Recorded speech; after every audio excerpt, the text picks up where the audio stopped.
Bom dia, turma. Aqui quem fala é o professor Jonas. Nossa disciplina de matemática. Hoje vamos dar continuidade ao nosso conteúdo de ângulos. Para dar início ao nosso conteúdo, vamos começar falando aqui sobre ângulos complementares.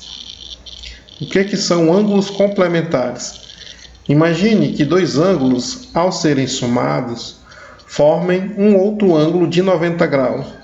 Se isso acontece, dizemos que os dois ângulos são suplementares, aliás, complementares. Por exemplo, nós temos aqui à direita, numa ilustração, dois segmentos, OA e o segmento OC. Percebam que nós temos um segmento OB que divide o ângulo de 90 graus em dois, né? Um desses ângulos vai ser chamado de alfa, o menor, e o maior vai ser chamado de beta. O que nós podemos tirar da ilustração? Se você somar alfa mais beta, você vai perceber que dá 90 graus, né? Porque nós temos um ângulo reto. Outra relação que nós podemos tirar é que alfa é igual a 90 graus menos beta. Por quê? Bem, veja que 90 graus é o todo, né? O ângulo reto completo. Se você subtrair o valor de beta, só resta o valor de alfa. Então, alfa vai ser 90 menos beta. Da mesma forma, beta vai ser igual a 90 graus menos alfa, né? Porque 90 graus é o todo e o alfa é a parte diferente de beta. Então, se você subtrair o todo de alfa, você fica só com o valor de beta. Basicamente é isso. Ângulos são complementares quando, ao serem somados, eles formam um ângulo de 90 graus. Por exemplo, se eu quiser calcular o complemento de um ângulo, o que eu devo fazer? Basta subtrair de 90 graus o valor desse ângulo. Se eu tiver, por exemplo, qual o complemento de 80 graus? É só subtrair 90 menos 80, igual a 10. Né? Então, assim você encontra o complemento de um ângulo. Agora vamos falar de ângulos suplementares. Ângulos suplementares são dois ângulos que, somados, são iguais a 180 graus. Assim, um é o suplemento do outro, né?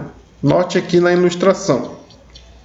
Nós temos dois ângulos, alfa e beta, novamente. Agora percebam que juntos esses ângulos eles formam apenas um, que corresponde ao valor de 180 graus, né?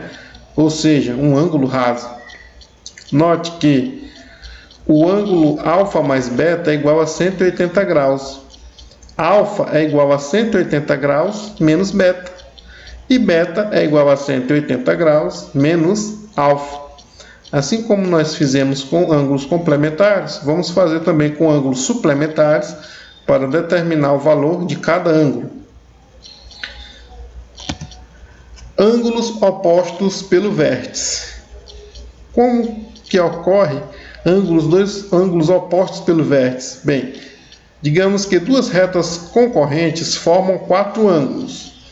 Analisados 2 a 2, é possível notar que esses ângulos ou estão lado a lado ou só possuem um único ponto em comum, que também é o ponto de encontro das duas retas.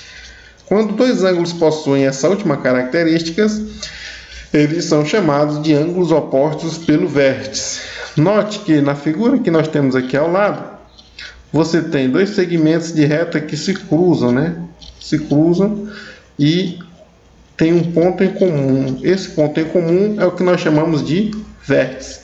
Note que nós temos um ângulo alfa, um ângulo beta, um ângulo θ e um ângulo y. Alfa é oposto a θ e beta é oposto a y. Então, nós dizemos que esses ângulos são opostos pelo vértice.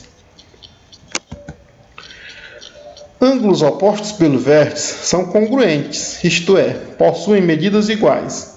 Observe os ângulos a seguir. Novamente, na mesma ilustração do slide anterior, note que alfa é igual a θ. Por quê? Porque eles são opostos pelo vértice. Da mesma forma, beta é igual a y, pois também são opostos pelo vértice. Então, essa é uma propriedade de ângulos que são opostos pelo vértice. eles são sempre iguais. No caso, alfa e beta não são opostos pelo vértice, eles são ângulos adjacentes, assim como beta e teta também, certo? Os opostos pelo vértice são alfa e teta, y e beta. Se alfa, beta e teta são as medidas dos ângulos em questão, as somas alfa mais beta e beta mais teta são iguais a 180 graus, porque os respectivos ângulos são adjacentes. Assim, podemos escrever alfa mais beta é igual a 180. Da mesma forma, beta mais teta também é 180. Bem, se alfa mais beta vale 180 e beta mais teta também vale 180, a conclusão que nós podemos chegar é que alfa mais beta é igual a beta mais teta, não é isso? Porque ambas as somas são iguais a 180, então ambas as somas são iguais, tá? Daí a gente nota o seguinte, né, que o ângulo alfa e o ângulo beta, eles têm essa relação, né? Se somados, eles formam um ângulo raso, 180 graus. Da mesma forma, beta mais teta, se somados, também formam um ângulo raso, ou seja, 180 graus. Por fim, vamos falar aqui sobre a bissetriz de um ângulo. O que vem a ser a bissetriz de um ângulo? Bissetriz de um ângulo é a semirreta com origem no vértice desse ângulo e que divide em dois outros ângulos congruentes. Veja só, nós temos aí uma figura onde você tem o segmento de reta OA, o segmento de reta OC e o segmento de reta OB. Se você tomar como relação o ângulo AOB, você vai notar que esse ângulo foi dividido em dois por uma semirreta, né? Que é a semirreta OC. A semirreta OC divide o ângulo AOB em dois outros ângulos, que é o ângulo AOC e o ângulo COB. Note que ela parte da origem do ângulo, aliás, do vértice desse ângulo, e divide ele ao meio, né? Ambas as partes agora valem 20 graus. Sendo assim, a bissetriz de um ângulo é exatamente isso, é aquele segmento de reta que, partindo da origem, né, do vértice do ângulo, divide ele ao meio, em duas partes iguais. Nesse caso, a medida de AOC vai ser igual à medida de COB, que é igual a 20 graus. Muito bem.